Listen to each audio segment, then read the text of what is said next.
হলো, আচ্ছা মায়েরা তো জানেন রামের হাতে কি শঙ্খ ছিল, রামের হাতে কি পদ্মফুল ছিল, রামের হাতে কি বাঁশি ছিল, রামের হাতে তীর ধনুক ছিল।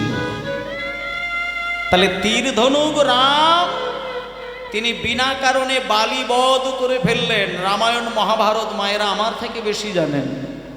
বিনা কারণে যখন বালিকে বধ করে দিলেন, তাহলে এইবার মায়েরা আপনারা বুঝে দেখুন, অকারণে রামচন্দ্র যদি বালিকে বধ করেন, তাহলে আপনি তো এটাও ভাবতে পারেন যে বালির জায়গায় যদি আমি বসে থাকতাম, রাম তো আমাকে উড়িয়ে দিতেন। তাহলে এই ভগবান আমার দরকার নেই। তখন রামচন্দ্র বললেন, দাঁড়াও, ভাবে বিভোর হয়ে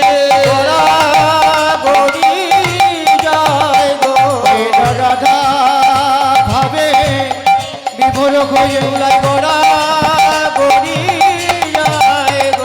বৃন্দাবনের লীলা মনে করে হা কৃষ্ণ বলে হরি হরি মনের কথা মনে করে কৃষ্ণ কৃষ্ণ বলি, মনের কথা মনে করে কৃষ্ণ কৃষ্ণ বলি, মনের কথা মনে করে কৃষ্ণ কৃষ্ণ বল, কৃষ্ণ বলে প্রভু আমার গৌরাগরি জয় গো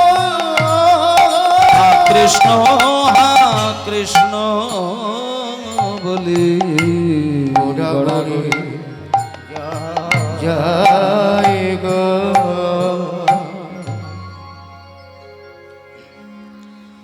আরাধ্য ভগবান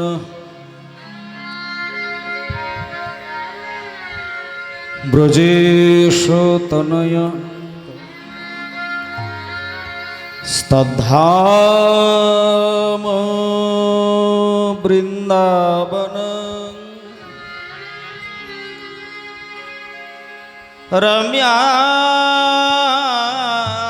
কাচিদুপাসনা ব্রজ বধূ বর্গেন ইয়া কল্পিতা শ্রীমদ্ ভাগবতং প্রমাণমমূলম প্রেমাপমূর্ধো মহান শ্রী চৈতন্য মহাপ্রভু মতম ইদং তত্রাদরু নাপরো।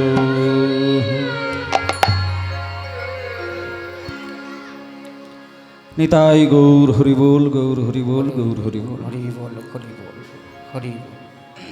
জয় নিতাই। সমবেত সকল গৌর অনুরাগী এবং কৃষ্ণ অনুরাগী ভক্তবৃন্দের চরণে আমার কোটি কোটি দণ্ডবত প্রণাম। আজকে এই যে হরিবাসর, যেখানে ভক্তের সঙ্গে ভগবানের একটা মহামিলনের শ্রীক্ষেত্র। আস্তে আস্তে হারমোনিয়ামটা একটু আস্তে বাজবে।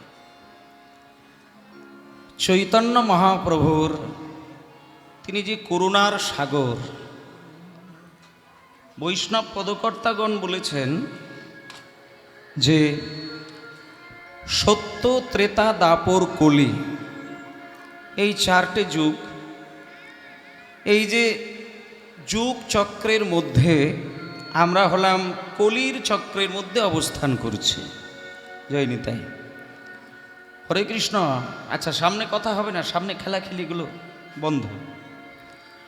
সত্য ত্রেতা দাপর কলি, এই যে চারটি যুগ চক্র হচ্ছে, তাদের মধ্যে আমরা হলাম কলির মধ্যে অবস্থান করছি।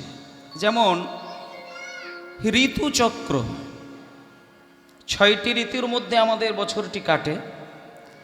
তা ঋতুচক্রের মধ্যে যখন আমাদের অবস্থান করতে হয়, সেই ঋতুর সঙ্গে আমাদেরকে মানিয়ে নিতে হয়। বর্ষাকালে বৃষ্টি হয়, শীতকালে ঠান্ডা পড়ে, শরীর আর মনকে বিভিন্ন ঋতুর সঙ্গে মিলিয়ে চলতে হয়। ঠিক তেমনিভাবে এই বিশ্ব ব্রহ্মাণ্ডের সৃষ্টি অনুসারে যারা দার্শনিকগণ ছিলেন বা মুনি ঋষিগণ ছিলেন, তারা যুগ চক্রের হিসাব করে যে 4টি যুগের বিধান দিয়েছেন, সত্য ত্রেতা দাপর কলি, তার মধ্যে আমরা এই মুহূর্তে যে যুগে বসে আছে, সেটা হলো কলিযুগ। আর এটা কিন্তু ঘোর কলিযুগ নয়, মানে কলিযুগ সবেমাত্র শুরু, আস্তে একেবারে শুরু বলা যায়। 4,32,000 বছর। আচ্ছা, মনিটরটা একটু একটু কম করে দাও, আমারটা কম করবে, বাকি সব ঠিক আছে।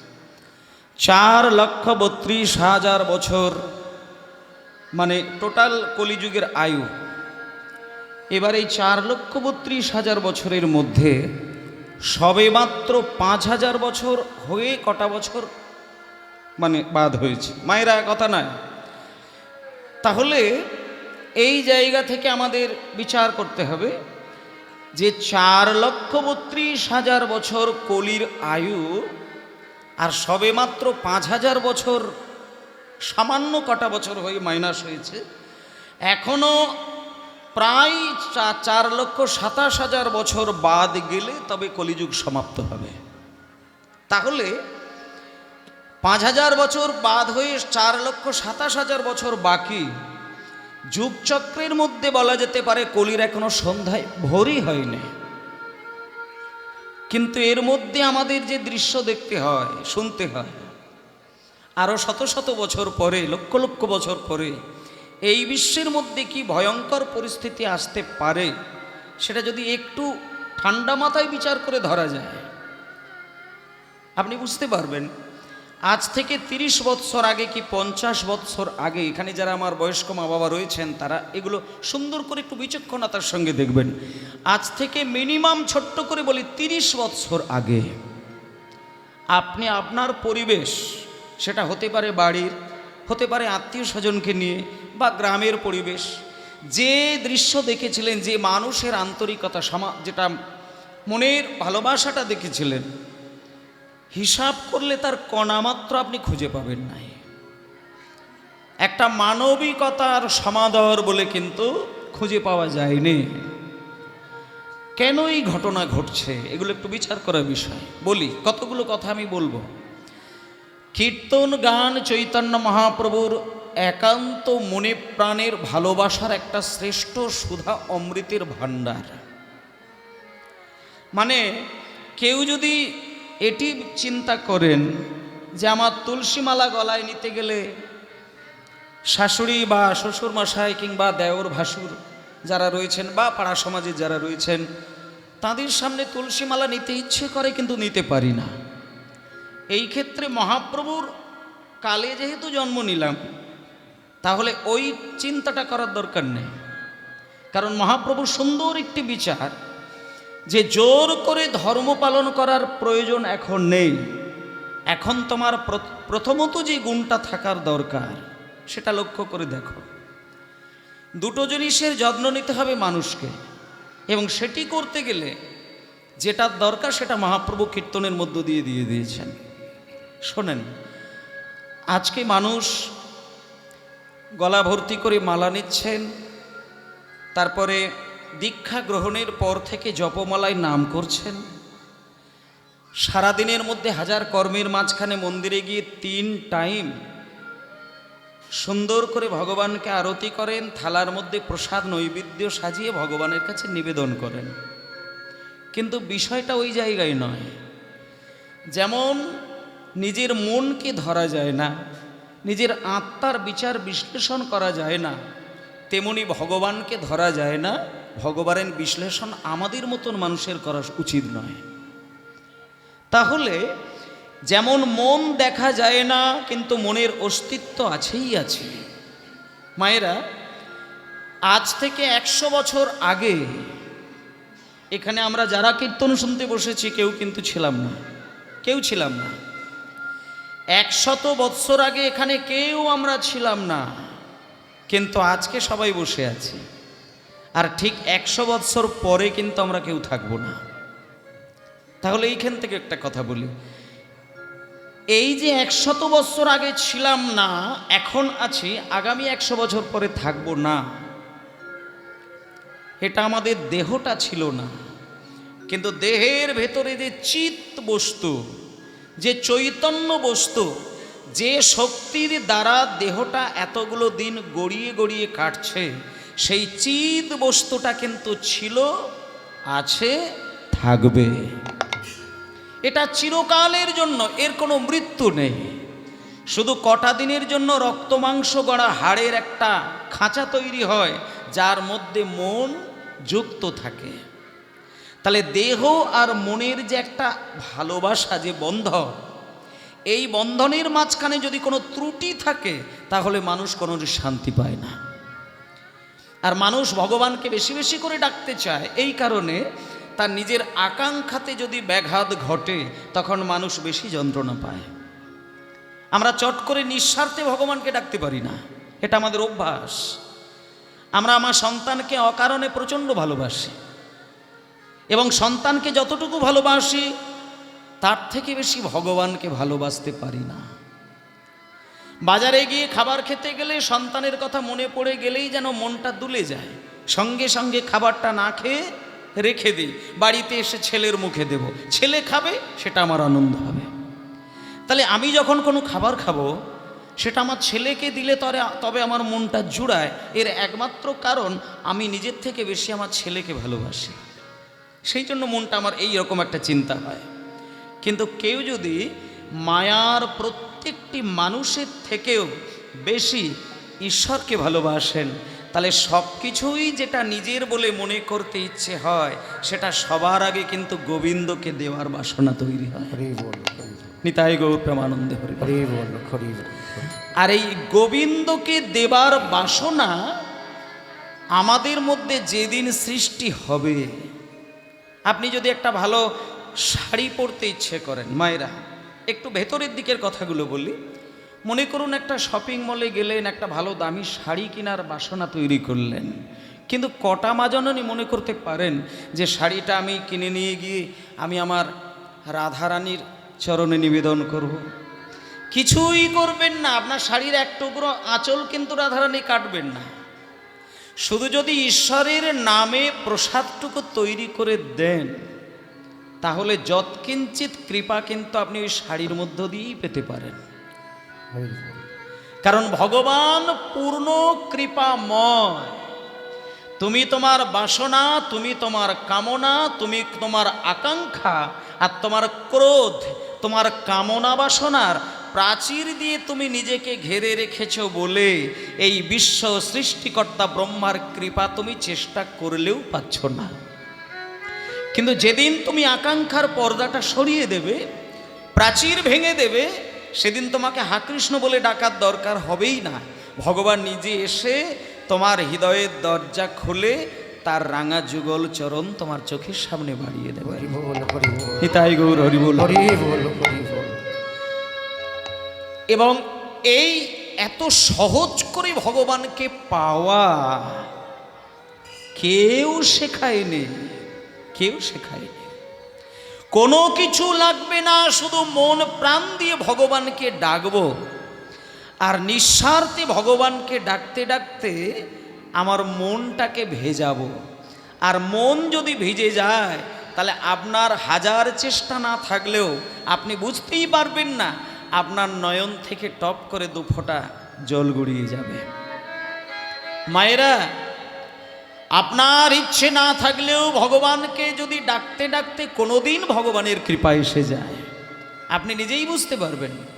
মন্দিরে গিয়ে আপনি যদি প্রসাদ নাও দিতে পারেন, আপনি যদি দীক্ষা আপনার নাও নেওয়া হয়ে ওঠে, যদি আপনি দামি ফল এখনও কিনে আনতে না পারেন, যদি মন্দিরটি মনের মতন করে সাজাতে নাও পারেন, শুধু সব কিছু দিয়ে যদি ভগবানের নাম স্মরণ করে যান, আপনিই দেখবেন আপনার অজান্তেই আপনার চোখ থেকে কখন জল গড়িয়ে গেছে আপনিও বুঝতে পারলেন না।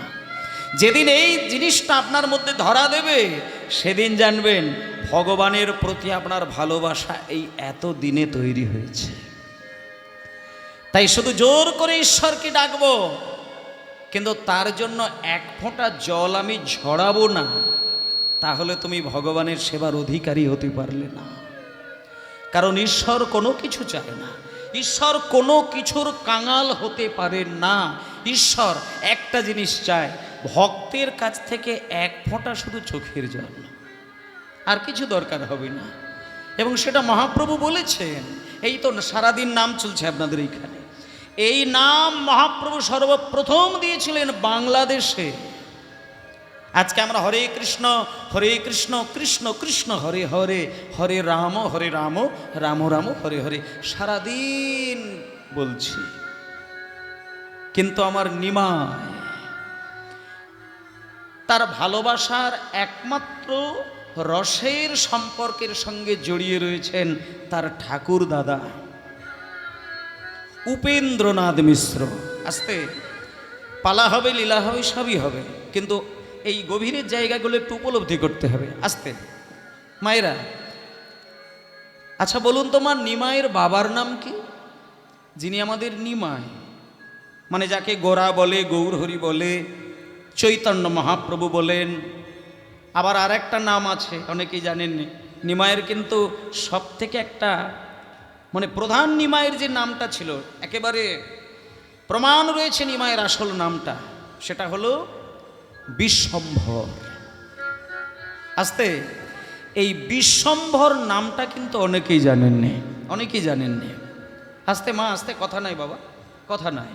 তাহলে এই যে বিশ্বম্ভর, যেটা নিমাইয়ের ছোট্টবেলার নাম, সেই বিশ্বম্ভর নামে নিমাইকে কে কতজন চেনেন বলুন? এখানে কতজন চেনেন যে নিমাইয়ের নাম ছিল বিশ্বম্ভর? চেনেন না।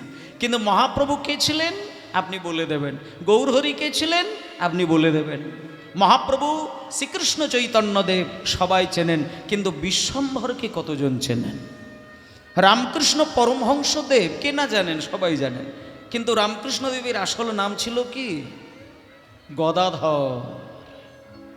এই যে নাম, সেই জন্য একটা কথা বলি।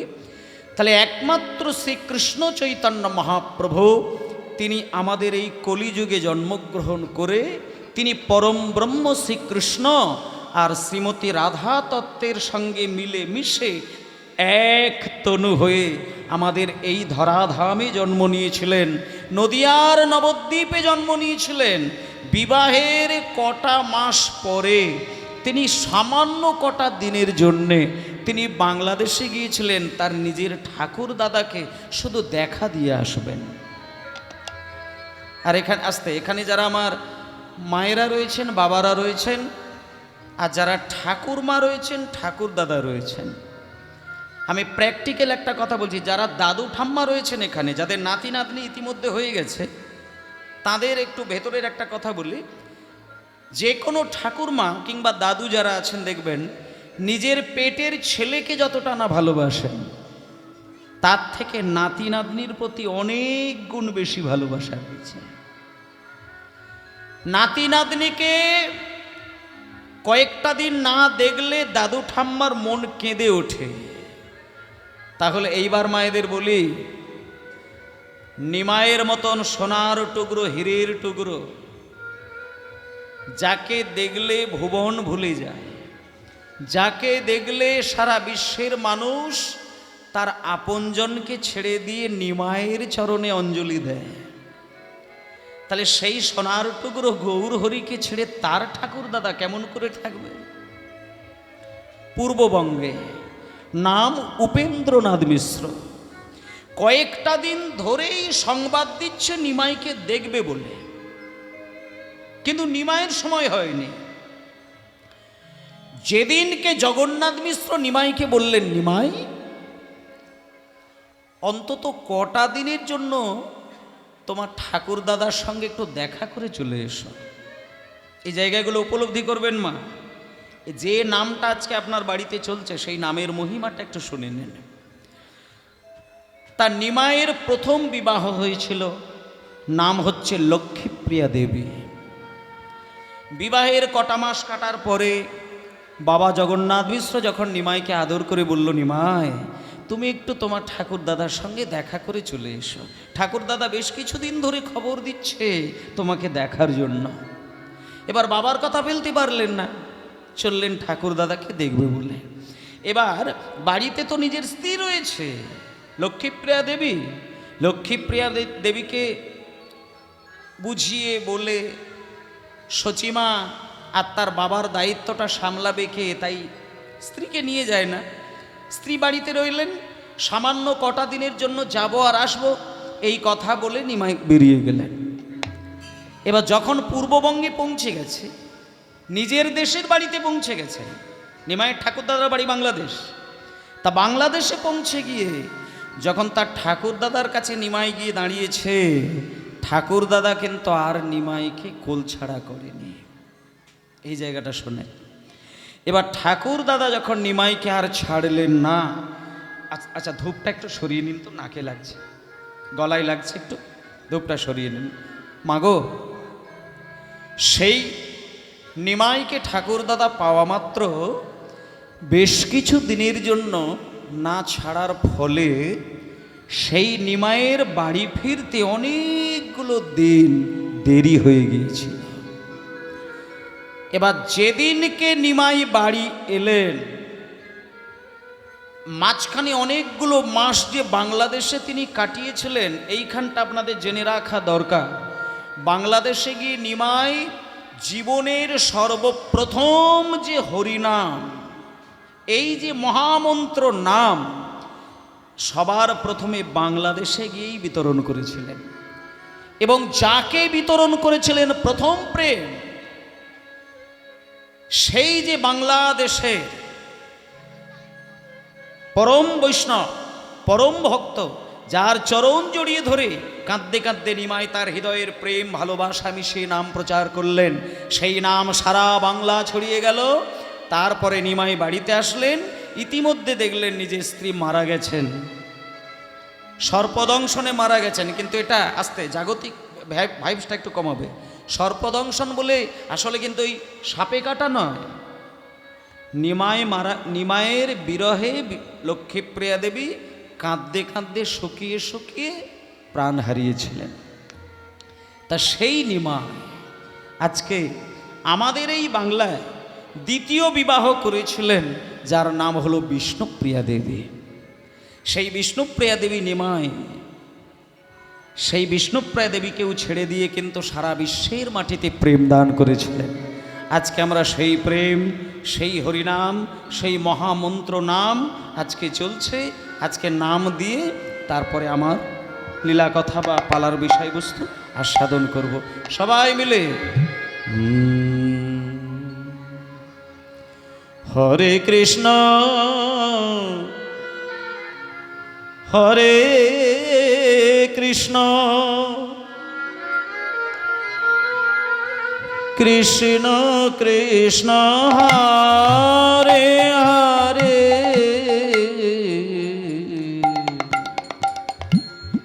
হরে রাম হরে রাম রাম রাম হরে হরে।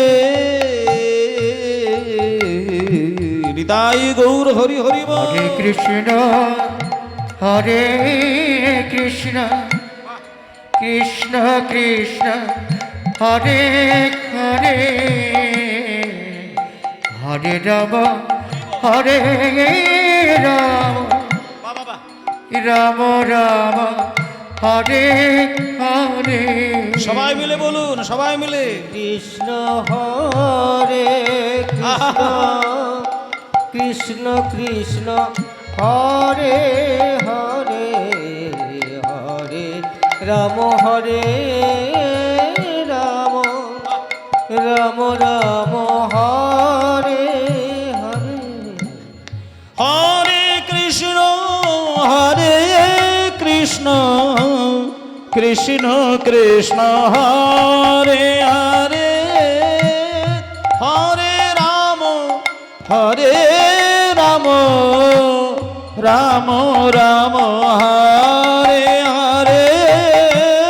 হরে কৃষ্ণ হরে কৃষ্ণ কৃষ্ণ কৃষ্ণ হরে হরে হরে রাম হরে রাম রাম রাম হরে হরে। হরে কৃষ্ণ কৃষ্ণ কৃষ্ণ হরে হরে হরে রাম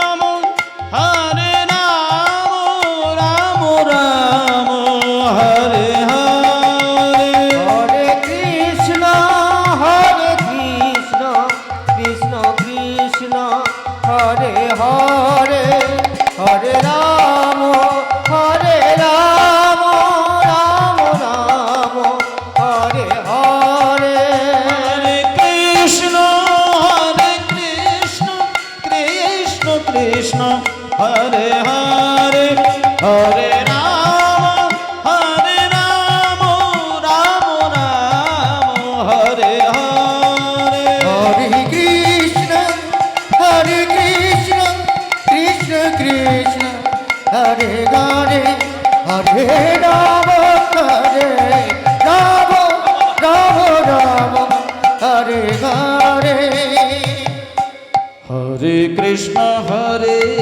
কৃষ্ণ কৃষ্ণ কৃষ্ণ হরে হরে হরে রাম রাম রাম হরে হরে কৃষ্ণ হরে কৃষ্ণ কৃষ্ণ কৃষ্ণ হরে হরে হরে রাম রাম রাম হরে হরে হরে কৃষ্ণ হরে কৃষ্ণ কৃষ্ণ কৃষ্ণ হরে হরে হরে রাম রাম রাম হরে হরে নিতাই গৌর হরি বল গৌর হরি বল হরি বল হরি বল জয় নিতাই। হরে কৃষ্ণ মহামন্ত্র, যে গান আমরা যদি প্রেম ভরে ভক্তি ভরে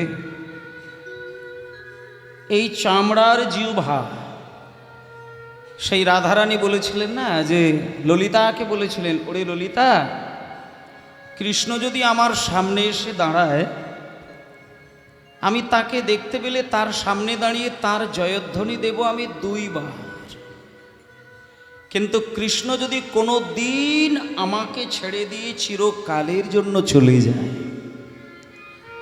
আমি তখন তার নামের জয়ধ্বনি দেব 10 বার। কৃষ্ণ কাছে পেলে তার নামের জয়ধ্বনি দেব 2 বার, আর কৃষ্ণ নামের জয়ধ্বনি দেব 10 বার। আস্তে আস্তে আস্তে বাবা, সামনে কথা বললে কি করে হয় গো, সামনে কথা না।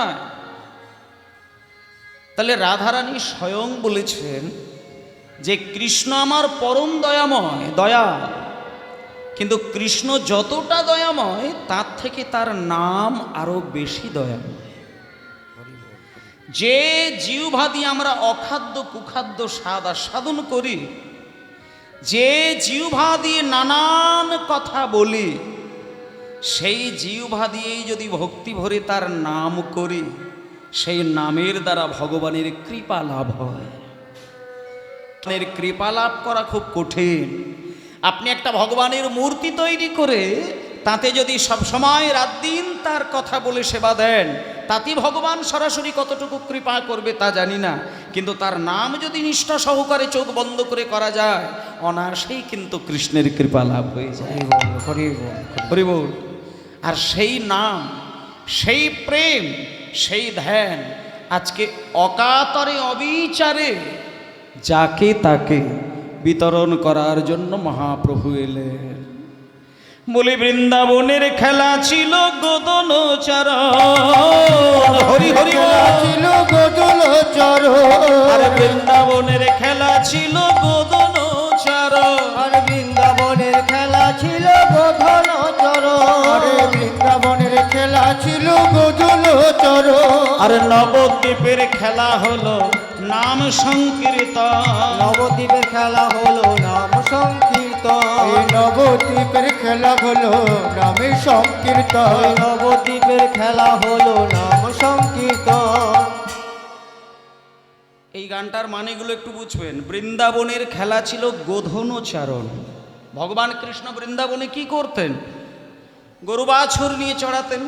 আর সেই কৃষ্ণ রাধার সঙ্গে মিলে মিশে যখন আমার ঘরের ছেলে গৌরহরি রূপ ধারণ করলেন, সেই গৌরহরির খেলাটা কিন্তু আর গরু বাছুর নিয়ে নয়। সেইখানে কৃষ্ণ ছিল গরু চড়ানো রাখা। আর সেই কৃষ্ণ যখন কোথায় আসলেন, নদিয়ায় নিয়ে আসলেন, তখন তার পরিবর্তন হয়ে গেল। কি করছেন দেখুন, বলছে বৃন্দাবনের খেলা ছিল গোধনোচারণ, বৃন্দাবনের খেলা ছিল গোধন চরণ, বৃন্দাবনের খেলা ছিল গোধন চরণ, বৃন্দাবনের খেলা ছিল গোধনোচারণ, বৃন্দাবনের খেলা ছিল গোধন চরণ, আর নবদ্বীপের খেলা হলো নাম সংকীর্তন, ওই নবদ্বীপের খেলা হলো নাম সংকীর্তন, ওই নবদ্বীপের খেলা হলো নাম সংকীর্তন। আচ্ছা আস্তে, এবার দ্বিতীয় কথাটা দেখুন, খুব গুরুত্বপূর্ণ কথা। বৃন্দাবনের খেলা ছিল মাঠে দৌড়াদৌড়ি, বৃন্দাবনের খেলা ছিল মাঠে দৌড়াদৌড়ি, বৃন্দাবনের খেলা ছিল মাঠে দৌড়াদৌড়ি, বৃন্দাবনের খেলা ছিল মাঠে দৌড়াদৌড়ি। আর নবদ্বীপে সেটা কি হলো? নবদ্বীপে খেলা হলো ধুলাই গড়াগড়ি, হরি হরি হরি খেলা হলো ধুলাই গড়াগড়ি, নবদ্বীপের খেলা হলো ধুলাই গড়াগড়ি, নবদ্বীপে খেলা হলো ধুলাই গড়াগড়ি, বৃন্দাবনের খেলা ছিল। মায়েরা, ভগবান শ্রীকৃষ্ণের বাঁশি থাকে, জানেন তো? কৃষ্ণের হাতে কি থাকে? বাঁশি থাকে। কটা বাঁশি থাকে? কৃষ্ণের হাতে বাঁশি থাকে কয়টি? একটি না পাঁচটি? দাঁড়াও, মায়ের জায়গায় পরিষ্কার করবেন। ভগবান শ্রীকৃষ্ণ তার আসল শক্তি কিন্তু ওই বাঁশির মধ্য দিয়ে। আজকে আপনারা দেখবেন ক্যালেন্ডারে যখন রাধারানী আর কৃষ্ণ পাশাপাশি থাকে, কৃষ্ণের হাতে কিন্তু চক্র গদা দেখা যায় না। কোনদিন দেখেছেন যে রাধারানী পাশে রয়েছে আর পাশে কৃষ্ণ দাঁড়িয়ে রয়েছে, তার হাতে চক্র রয়েছে? নেই। কিন্তু কৃষ্ণের হাতে চক্র ছিল। চক্র ধরায় না। কোন কৃষ্ণের হাতে চক্র ছিল বলে দিচ্ছি। দ্বারকা, মথুরা, হস্তিনাপুর, কুরুক্ষেত্রের মাঠে কৃষ্ণ যখন যুদ্ধ চালিয়েছিলেন, সেইখানে কৃষ্ণ কি বাঁশি নিয়ে যুদ্ধ করেছিলেন? এগুলো একটু বোঝার বিষয়। কৃষ্ণ বৃন্দাবনে রাধার সঙ্গে লীলা করার জন্য বাঁশি নিয়েছিলেন, কিন্তু তাকে যখন যুদ্ধের মাঠে দাঁড়াতে হয়, সেইখানে কিন্তু কৃষ্ণ বাঁশি ধরেননি। বাঁশি তখন কোমরে গুঁজে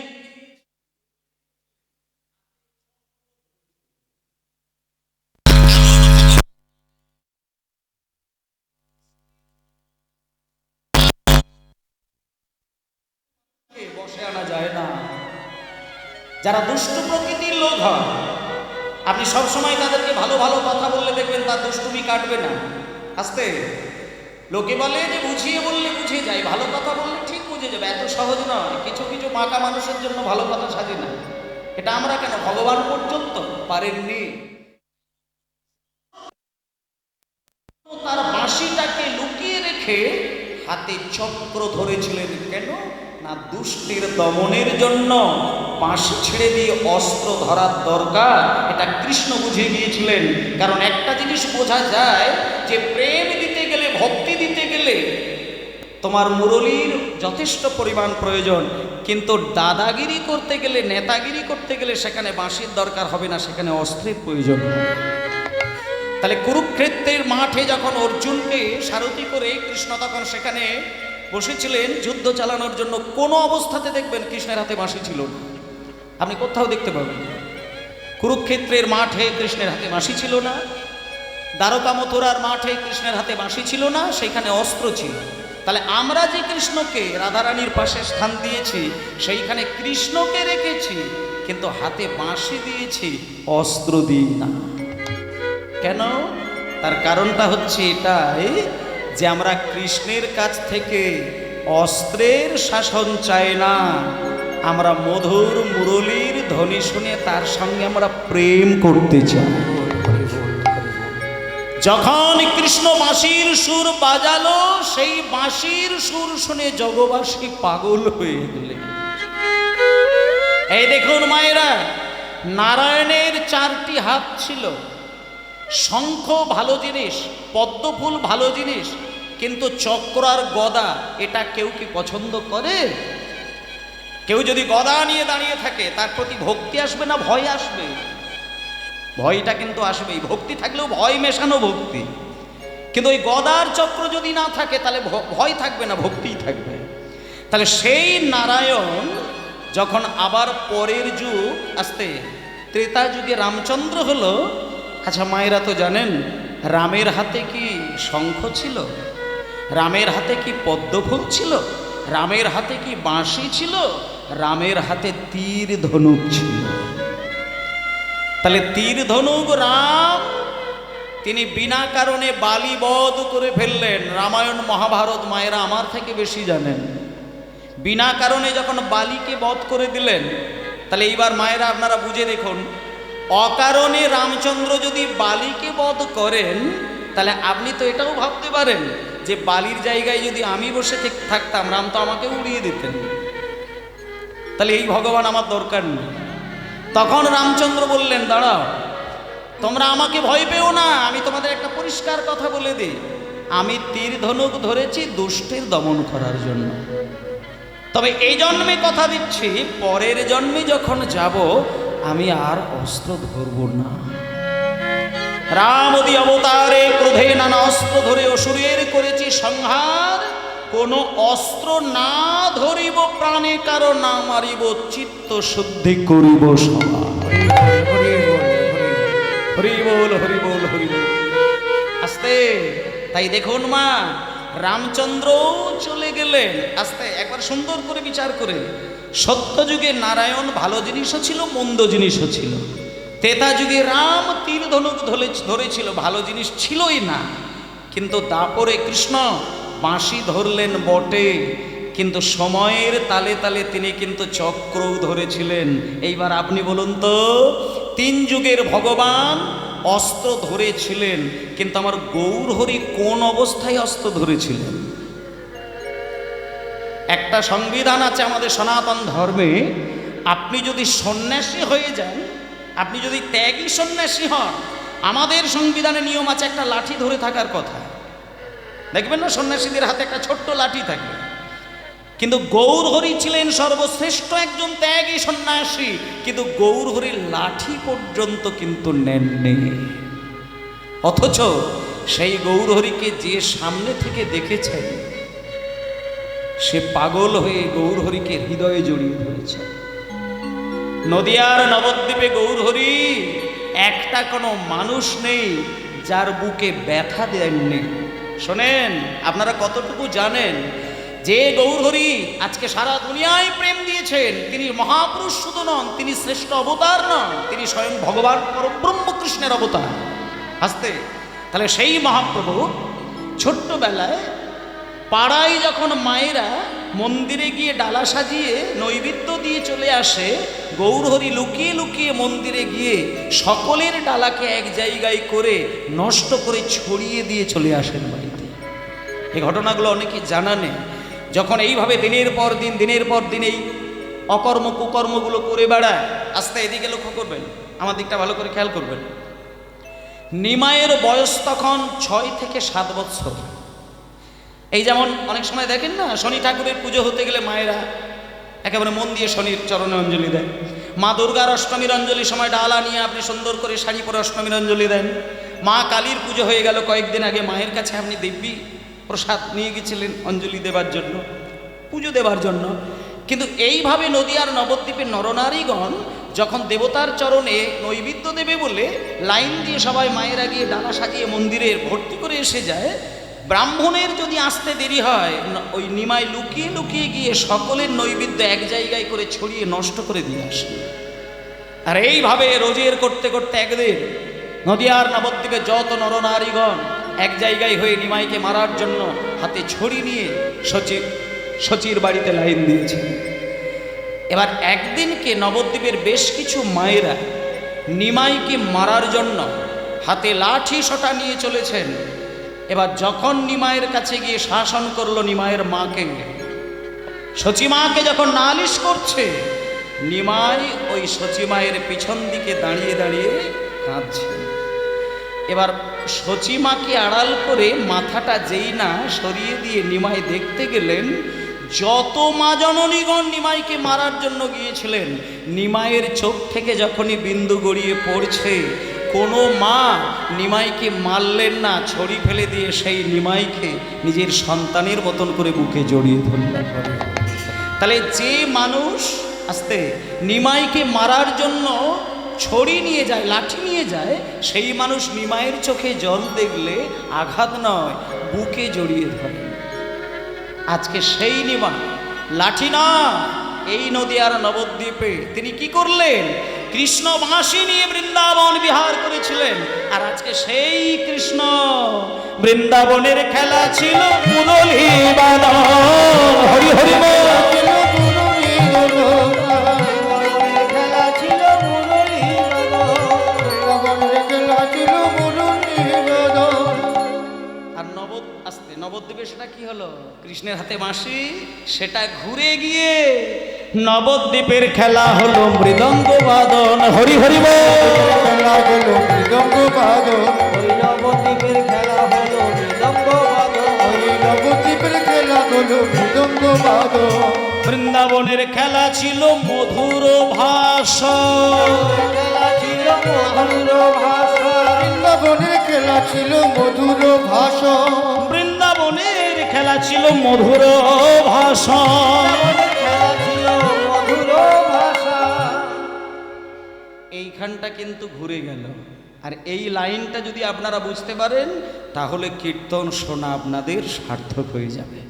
এই শেষ লাইনটা কিন্তু আমাদের জানার দরকার। এতক্ষণ যেটা যেটা শুনলেন। এবার শেষ লাইনটা বলছে, বৃন্দাবনের খেলা ছিল মধুর ভাষণ। আর নবদ্বীপের সেটা ঘুরে গিয়ে নবদ্বীপের খেলা হলো হরি নামেতে রোদ।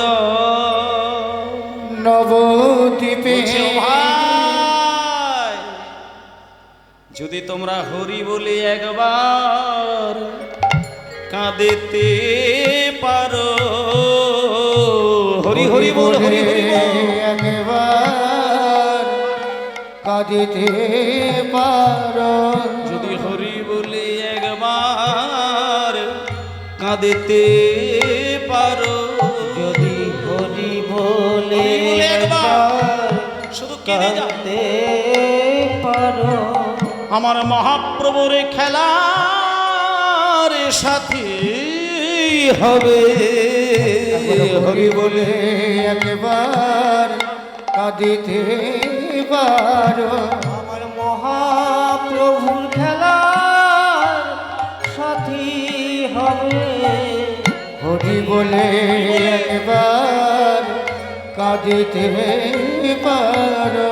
আমার মহাপ্রভুর খেলার সাথে হবে। হরি বলে একবার কাঁদিতে পারো। আমার মহা জয়নি তাই ওমা। তাহলে শেষ লাইনটা বললেন, হরি বলে যদি শুধু কিছুই না, মানে তোমার ওই অত শত মন্দির, ওই বড় বড় ডালা সাজানো, তুলসী পাতা, ওই দামি দামি ফল, ওগুলো অনেক পরের বিষয়। তার আগে তুমি নীরবে তোমার ঘরের কোণে বসে সংসারের সকল কাজ সামলিয়ে তার মধ্য থেকে কিঞ্চিত সময় বার করে সব কিছু ভুলে যদি হরি বলে দু ফোঁটা নয়নের জলে তুমি বুক ভাসাতে পারো। কিন্তু এটা পারি না। সংসারের শতকর্মের মধ্যে পড়ে গিয়ে মন্দিরে গিয়ে যখন জপের মালায় ধরতে যায় তখনই আন কথাগুলো আমাকে বেশি বেশি জ্বালা দেয়। আপনি যখন বাড়িতে হাজার কাজকর্ম করবেন সেই কর্মের মধ্যে আপনার মন কিন্তু থাকবে, আর কাজ বাদ দিয়ে যখন মন্দিরে সে জপের মালাটা ধরলেন তখন যে কথা সারাদিন বাজে না সেই কথা আপনা আপনি বুকে বেজে যায়। এগুলো কেন হয়? কারণ এই জায়গাটা বুঝতে হবে যে ভগবানের অমৃত মাখানো নাম করতে গেলে আমার এই হৃদয় মন্দিরটাকে তো আর কন্দর সাজালে হবে না। কন্দর মানে হচ্ছে গুহা, আর মন্দির হচ্ছে ভগবানকে স্থান দেবার একটা পবিত্র জায়গা। ও মায়েরা, গুহার মধ্যে কি থাকে? গুহাতে কিন্তু দেবতা থাকে না, গুহার মধ্যে বাঘ সিংহ থাকে, আর মন্দিরে দেবতা থাকে। তোমার এই হৃদয় মন্দিরটাকে যদি পরিষ্কার করে রাখতে পারো তাহলে তুমি দেখবে হৃদয় মন্দির পরিষ্কার করে যদি তার নামটা নিতে পারো সেখানে ওই কুকথা আসবে না, ভগবানের প্রেমাস্ত্র গড়িয়ে যাবে।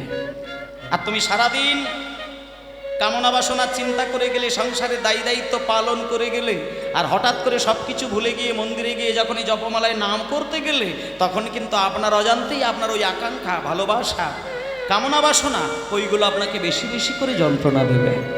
তাহলে আপনার দায়িত্ব কি না? আপনার দায়িত্ব থাকবে একটাই।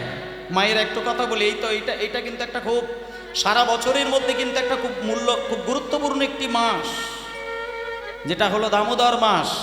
কি মাস? কার্তিক মাস।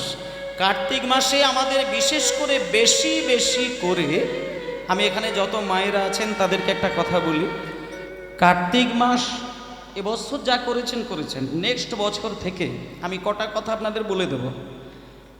বিশেষ করে একটা পরিষ্কার করে বলি, আমরা কিন্তু দুটো জিনিসের যত্ন নিতে পারি না। বাকি সব কিছুরই যত্ন নিতে চেষ্টা করি, কিন্তু দুটোরও যত্ন আমরা নিতে পারি না। এক নম্বর হচ্ছে দেহটা কি করে সুস্থ থাকবে তার যথাযথ দায়িত্ব আমরা নিতে শিখি না।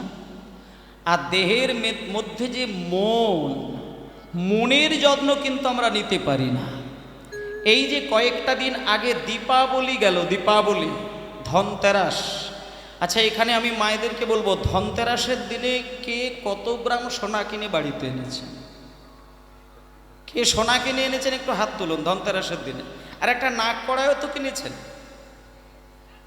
কানের দুল কেনেননি। একটা কথা বলি আপনাদের, ধনতেরাসের দিনে সোনা কিনতে হয়, ঝাঁটা কিনতে হয়, আর নাকি না ভুল বলছি, যাই হোক এগুলো কিনতে হয়, সব বিধান আছে। কিন্তু একটা কথা বলি, ধনতেরাস কথাটার মানেটা বলে দিই। ধন ত্রয়োদশী, চন্দ্রচক্রের 13তম দিনটাকে বলা হচ্ছে ধন ত্রয়োদশী।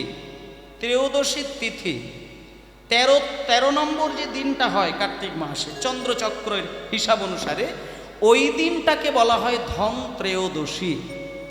আর সেই ধন ত্রয়োদশী দিনটায় আমাদের যার চরণে সেবা করার দরকার, যাকে ডাকার দরকার, যার পুজো করার দরকার, তিনি হলেন ধন্বন্তরী দেবতা। এবং এই ধন্বন্তরী দেবতা হচ্ছেন আয়ুর্বেদের স্রষ্টা। মানে ধন্বন্তরী দেবতার যদি কেউ উপাসনা করে যায় ওই দিনটা, তাহলে তার মন আর দেহের মধ্যে যত ব্যাধি রয়েছে এগুলো ধন্বন্তরীর কৃপায় ধীরে ধীরে দূর হয়ে যায়। আর ওই ধন্বন্তরী দেবতাটা এখন ঘুরে গিয়ে টাকা পয়সায় পরিণত হয়ে গিয়েছে। কিন্তু সোনা কেনাটা বিষয় নয়।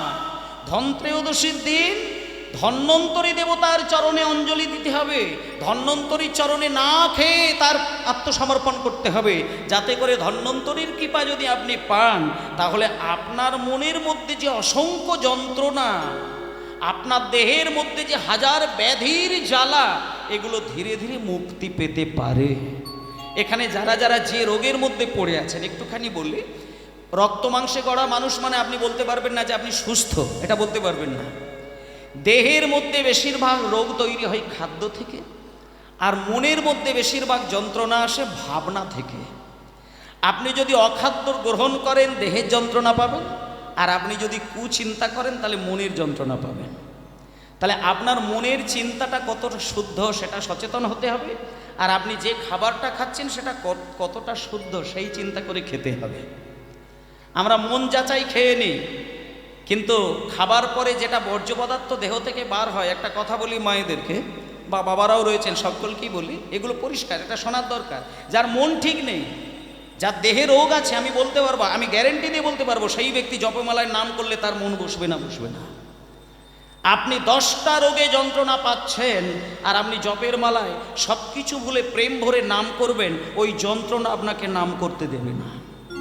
আপনার মনে যদি জ্বালা থাকে, সেই মনের জ্বালাকে রেখে দিয়ে আপনি ঠাকুরের নাম করবেন, আমি 100% গ্যারেন্টি দিয়ে বললাম, নামে আপনার প্রেম থাকবে না। মন যদি সুস্থ হয়, শান্ত হয়, নীরব হয়, প্রেমময় হতে পারে, আর সুস্থ দেহ যদি পেতে পারেন, আপনি খুব অনায়াসেই কিন্তু গোবিন্দের প্রেম রসের মধ্যে ডুব দিতে পারবেন।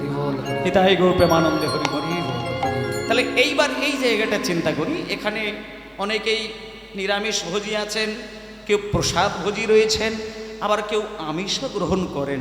আমি বলবো না, শুধু একটা কথা বলবো, আপনি যেটা খাবার গ্রহণ করবেন আপনার মন চেয়েছে বলে আপনি খেয়ে নিলেন, কিন্তু একটা জিনিস জানবেন, যে খাদ্য আপনার মন চাইলো বলে খেলেন আর সেটা যখন বর্জ্য পদার্থ রূপে দেহ থেকে বার হয়, সেটা কি আপনার মনের ইচ্ছা অনুসারে বার হয় না দেহের সিস্টেম অনুসারে বার হয়?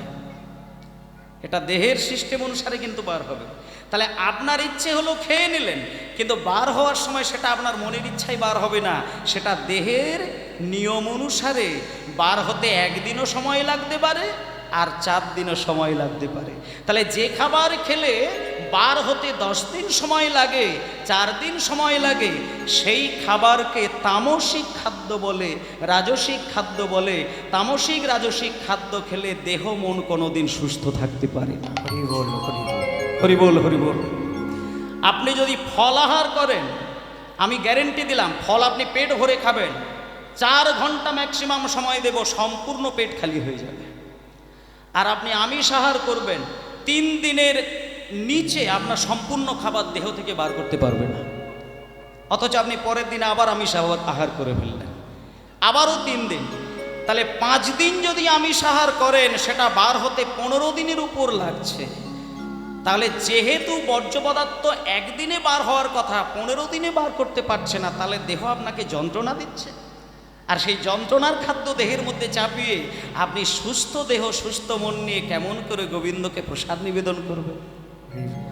তাহলে এইবার বলি, তাহলে দেহ আর মনকে সঠিক মাত্রায় সুস্থ সরল শান্ত করে রাখতে গেলে আমি বলে দিই, ওই যে ধনত্রয়োদশীর দিনটা আসছে, ওই দিন ওই ঝাঁটা কেনা বাদ দিন, আর ওই নলক কেনা বাদ দিন, সোনা কেনা বাদ দিন। ওগুলো কোনো গ্যারেন্টি নয়, ওগুলো কোনো বিধান নেই। আপনি সোনা কিনবেন তবে আপনি সোনার মতো সংসার সাজাবেন, আপনি সোনা কিনে বাড়িতে ঢোকালে তবে আপনি খুশি হবেন, ওগুলো নয়। আপনি মন আর দেহকে সুস্থ করেন তবে আপনি সোনার মতো সংসার সাজাতে পারবেন। হরি বল, হরি বল। আমি আপনাদের গ্যারেন্টি দিয়ে দিচ্ছি, কথাটা মিলিয়ে নেবেন, 1 বছর পরে আমাকে ফোন করে জানাবেন, পরের বছরে বলে দেব কেমন করে পালন করবেন। শোনেন মায়েরা, ধন্বন্তরীর দিন থেকে 14ই জানুয়ারি পৌষ সংক্রান্তি পর্যন্ত আপনার বাড়িতে বাতি জ্বালানো বন্ধ করবেন না। আর সকালবেলা সন্ধ্যাবেলায় বাড়ির যতজন রয়েছেন প্রত্যেকেই ঠাকুরের সামনে মিনিমাম 5টা মিনিট উচ্চৈস্বরে একটু ভগবানের নাম করে যাবেন। আমি বলে দিচ্ছি, এই ধনত্রয়োদশীর দিন থেকে পৌষ সংক্রান্তি পর্যন্ত ঠাকুরের কাছে আলপনা দিতে হয়, হরিতলায় আলপনা দিতে হয়, মন্দিরের সামনে আলপনা অঙ্কন করতে হয়, যার সামনে বসে ভগবানের ধ্যান করতে হয়, নীরবে তার নাম করতে হয়, তার নামে 2 ফোঁটা জল ফেলতে হয়। কিন্তু আমরা সারা দিনগুলো করলাম না, একেবারে সংক্রান্তির দিনে আলপনা দিই, তাই না? কিন্তু বাকি দিনগুলো দিই না। কিন্তু আমি বলে দিচ্ছি আপনাদের, ওই ধনত্রয়োদশীর দিন থেকে পৌষ সংক্রান্তি পর্যন্ত বাড়িতে আলপনা অঙ্কন করবেন, ছোট্ট করে করবেন, মিনিমাম তুলসী তলায় করবেন, ঠাকুর ঘরের সম্মুখে করবেন। প্রভাতকালে ব্রহ্ম মুহূর্তে উঠে 5 মিনিট সবাইকে দিয়ে হরি বলাবেন, আর সন্ধ্যাবেলা হরি বলাবেন। এইটা বলিয়ে আপনি 1টা বছর কাটুন। এতদিনে যে ব্যাধি আর যে মনের জ্বালা ছিল, আপনি দেখেন আপনি সেখান থেকে কতটুকু নিজেকে সরিয়ে আনতে পেরেছেন। এটা যদি না হয় আপনি আমাকে বলবেন যে বাবা কথাটা মেনেছি কিন্তু আমার আরও বেড়ে গেছে, আমাকে বলবেন। এইটুকু পালন করবেন, আপনি অনেক শান্তি পাবেন। ভগবানের নাম করুন, সঠিক মানের নাম করুন, সঠিকভাবে নাম করবেন, তবে ভগবানের কৃপা লাভ করবেন। নিতাই গৌর প্রেমানন্দে হরি বল, হরি বল। তাই সেই নাম, সেই প্রেম, সেই ধ্যান, সেই জপ, সেই তপ আজকে করব সবাই মিলে। কার নাম? যার নাম আমরা করতে চলেছি, তিনি কেমন রূপে সাজানো রয়েছে এই সংসার মাঝে। অরূপ স্বরূপ সগুণ নির্গুণ, দয়াল ভয়াল হরি হে। আমি কি বা বুঝি, আমি কি বা জানি, আমি কেন ভেবে মরি হে। অরূপ স্বরূপ সগুণ নির্গুণ, দয়াল ভয়াল হরি হে। আমি কি আমি কি বা জানি, আমি কেন ভেবে মরি। হরি হরি বল।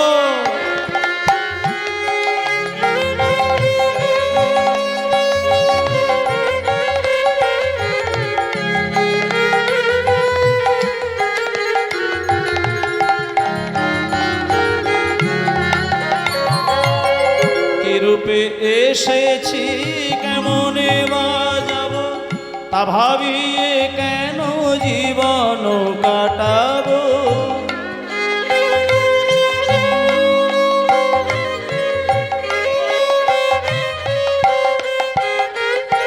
কি রূপে এসেছি, কেমনে বা যাব, তা ভাবিয়ে কেন জীবন কাটাবো।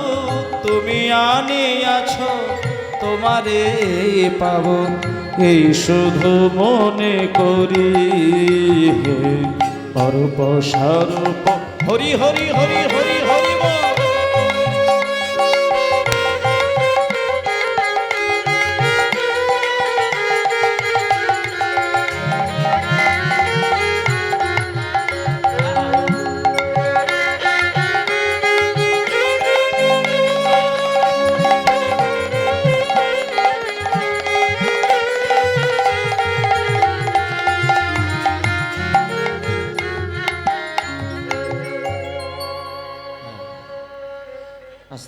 অরূপ স্বরূপ সগুণ নির্গুণ, দয়াল ভয়াল